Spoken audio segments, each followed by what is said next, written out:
ಕೃಷಿ ಹರಿವು, ಕೀಟನಾಶಕಗಳು, ರಸಗೊಬ್ಬರಗಳು ಮಳೆಯ ನೀರೊಂದಿಗೆ ಹರಿದು ಜಲಮೂಲಗಳನ್ನು ಸೇರುವುದು. ನಗರೀಕರಣ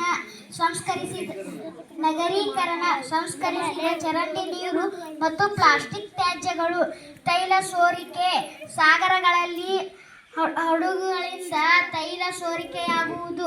ಜಲಮಾಲಿನ್ಯದ ಪರಿಣಾಮಗಳು: ಆರೋಗ್ಯ ಸಮಸ್ಯೆಗಳು, ಟೈಫಾಯಿಡ್, ಕಾಲರಾ, ಬೇದಿ ಮತ್ತು ಕಾಮಾಲೆಯಂತಹ ಕಾಯಿಲೆಗಳು ಹರಡುವುದು. ಪರಿಸರ ವ್ಯವಸ್ಥೆಯ ನಾಶ: ಜಲಚರ ಜೀವವೈವಿಧ್ಯತೆಯ ಮೇಲೆ ಪರಿಣಾಮ ಬೀರಿ ಮೀನುಗಳು ಮತ್ತು ಇತರ ಜೀವಿಗಳ ಸಾವಿಗೆ ಕಾರಣವಾಗುತ್ತದೆ. ನೀರಿನ ಕೊರತೆ: ಬಳಕೆಗೆ ಯೋಗ್ಯವಾದ ಶುದ್ಧ ನೀರಿನ ಪ್ರಮಾಣವು ಕಡಿಮೆಯಾಗುತ್ತಿದೆ. ಜಲ ಸಂರಕ್ಷಣಾ ಕ್ರಮಗಳು: ತ್ಯಾಜ್ಯ ಸಂಸ್ಕರಣೆ, ಕೈಗಾರಿಕಾ ತ್ಯಾಜ್ಯಗಳನ್ನು ನದಿಗಳಿಗೆ ಬಿಡುವ ಮುನ್ನ ಸೂಕ್ತವಾಗಿ ಸಂಸ್ಕರಿಸಬೇಕು. ಮಳೆನೀರು ಕೊಯ್ಲು: ಮಳೆ ನೀರನ್ನು ಸಂಗ್ರಹಿಸಿ ಅಂತರ್ಜಲ ಮಟ್ಟವನ್ನು ಹೆಚ್ಚಿಸುವುದು.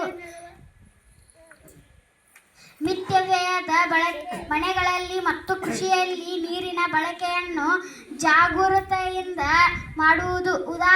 ಉದಾಹರಣೆ ಹನಿ ನೀರಾವರಿ.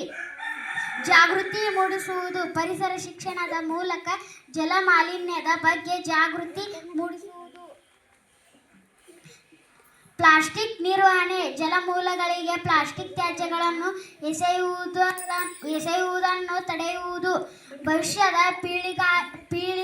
ಪೀಳಿಗೆಗಾಗಿ ನೀರಿನ ಮೂಲಗಳನ್ನು ರಕ್ಷಿಸುವುದು ಮತ್ತು ಮಿತವ್ಯಯದಿಂದ ನೀರನ್ನು ಬಳಸುವುದು ಅತ್ಯಗತ್ಯವಾಗಿದೆ.